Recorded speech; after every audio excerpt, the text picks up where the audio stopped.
Hello everybody, it's Margaret Manning here with 60 and Me. Hope you're doing great today wherever you are, and I just want you to know how much we appreciate you and think about you. 60 and Me is a community for women over 60 who are just doing the most to make this life of in their 60s full of passion and purpose. And if you read the title of this article, you may have thought that it was going to be a conversation about money. Well, it is in a broad way because it's more to do with about resources and things that we have and how we use them in this period of our lives. Now, I know that this is a topic that you probably are reflecting on often, because I am, especially now that the seasons are changing and you get into that kind of moody state of mind. But it's that idea of, what are we really doing with our lives? What are we doing of value that's of value to us and perhaps of value to others? What is the currency that we are using in our lives? Now, one of our bloggers, Jennifer Thompson, wrote this article, which was a different approach to finances in your 60s. And it started because she had, like me, worked in a corporate job all her life. She had had a steady income, kind of that abundance, really. We were very fortunate, to have great positions and great experiences. But she also worked in a hospice as a volunteer. And I think many of you know this, I worked with Elizabeth Kubler-Ross for many years when I was younger, and I helped her with her workshops called Life, Death, and Transition. And she traveled around Europe, and I helped her to kind of, market them and present them. And and it led to lots of different things in my life with a book and on all kinds of other things related to dealing with the process of dying and learning to be more at peace with it. Anyway, so Jennifer had worked in this hospice, and she had a dinner party one night, and she thought she'd just surprise everybody with a question. And it really is, one of these kind of questions that could change your life. And her question was, and what specifically was, what would you be doing differently if you were told that you only had 30 days left to live? What would you do? What would you be doing differently? That was the kind of the important word in there.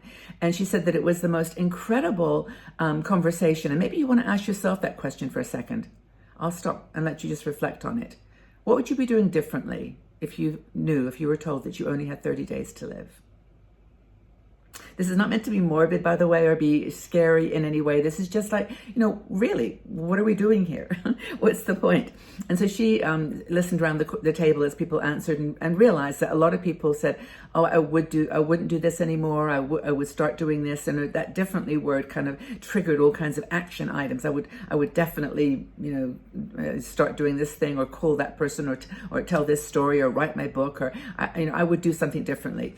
Or maybe I would just stay where I am and just be at peace with that. I mean, would I travel on a cruise for 30 days? All the things. Anyway, she got to her and she said, I realized that in asking that question, I was really asking myself something very, very important. And she said that basically she was doing nothing in her life that she wanted to do. That she would change everything. And by the way, if you want to read her story, I'll leave you the link below, because it's a really nice story about one woman's awakening to this whole story. And she said that she realized that she got, as women, especially women over 60, we do get pulled in many different directions. There's many voices that tell us how we're supposed to be. We first of all have to deal with the stereotypes of aging, that we're too old to do something, and we feel that not only with people and in terms of invisibility in the world and not being taken seriously, or not being asked to be included in certain things, very tangible things, to the ones that are more private and, the whispers, she calls them, the whispers in our heart that say, enough of that, I want to do this. But the voices of the other side are so deafening that we don't hear the whispers and we don't pay attention to them. And so I think she says, as she was writing this article and thinking about it, what were the questions that she would ask you or herself to consider? So who do you want to leave your assets to? Assuming that you have any. Maybe that's something that you've got to come to grips with. If you've got assets, financial assets, that's great. You would, where do you want them to go? What would that business be that you would tidy up, and that you would have you done a will? Have you got a power of attorney, or the what do they call it, the will that says what to happen in an emergency medical situation? Have you got all that paperwork in order? What is that legacy? But then there's the other things, the question of what do you want to be your legacy? How do you want people to remember you? What are the words that you want them to describe you with? And if you have 30 days, what could you do differently to create that legacy, to create that story that really is reflective of who you are? Not necessarily the person they see every day, the woman that they identify you with, but the real woman. What was really important to you? What were your real values? What were the things? Now, writing this down is actually one of the most beautiful ways to do this. So maybe that's probably something that I would do. I would probably start writing. I would do some more videos for the family. I would maybe record some inspirational, just like, this is what I want for you. This is how this is what I hope for you. This is how your happiness is the most important thing. And just maybe some Baba things for the grandkids, or your mama things for the older kids. So again, it's such a great question. Who do you want to say goodbye to?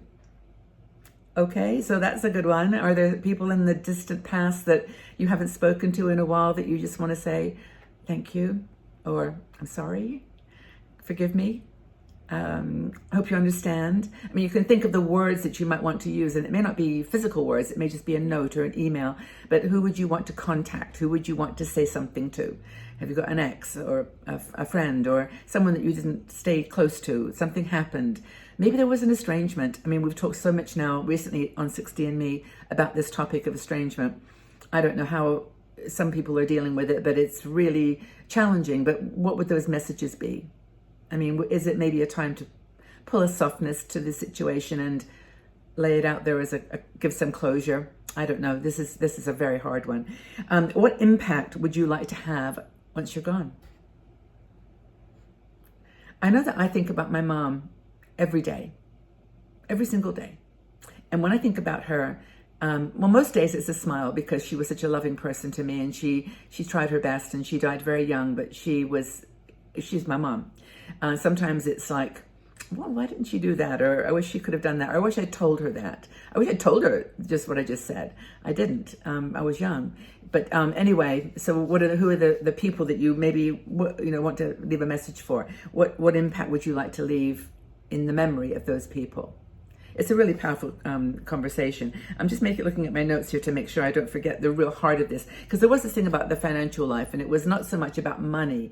It was more about the assets that you can give to someone when you're gone that they will value like money. I mean, you may not have a lot to give to someone, but it's that whole thing about how you spend your finances in times of your time and your energy, not so much in terms of the dollars or pounds or francs or whatever it is that you're actually spending. And when you look at your life, don't look so much at what you're leaving behind in terms of the cash, but what are you leaving behind in your values, in the stories that you had to tell, in the lessons that you learned in your life, the things that changed you, the things that really were impactful. Those are the financial, in quotes, gifts that you have to give, not the money that you give someone, but the time, the energy, the memories. So don't ask yourself what they need in terms of financial benefit, but that, of course, may be very, very important to them. And I'm sure that, that's something that you want them to benefit from. But more importantly, what are the things that they can spend in their heart account, in their heart bank account? I just think it's a great, great question. And as I said at the beginning, this was not meant to be like this is a sad and morbid story of what would you do if you had 30 days left. But if it focuses you on the topic, and it makes you feel like there's something that you can do, where do you want your money to go? The cash. What memories do you want to have sustained in people's hearts? Who do you want to talk to, apologize, say goodbye to? Do it now. Don't wait. Don't wait. Just do it. Do it. Because we may only have 3 days. We may have 3 hours. We just don't know. But 30 days would be in a way a luxury if we knew that for sure. Because every day is a day that we enter into. So how would you script your life if you knew that you only had a limited time left? Thank you so much, Jennifer, for writing this article and for your own experience. I hope that you found your way through this too. It's really powerful. We have some amazing bloggers here on 60andMe. I am just so in awe of them. When we started 60andMe 9 years ago, I did most of the writing, and that was the way we started the journey. But now we have so many beautiful, talented experts that are writing for us for their own joy and satisfaction, but also to reach you with their message and share what they know, what they've gone through. And I think that Jennifer's story here was really powerful. So tell us what you think you would do differently if you had a limited time left, and just let's chat about how you view your finances. What does that mean to you in your 60s? Thanks again, everybody, for being here. It's wonderful to share this with you. Have a lovely day wherever you are, and know that you're loved. And I just thank you again from the bottom of my heart for all your support. Let's just keep shining out there, guys. Okay, take very good care. Bye for now.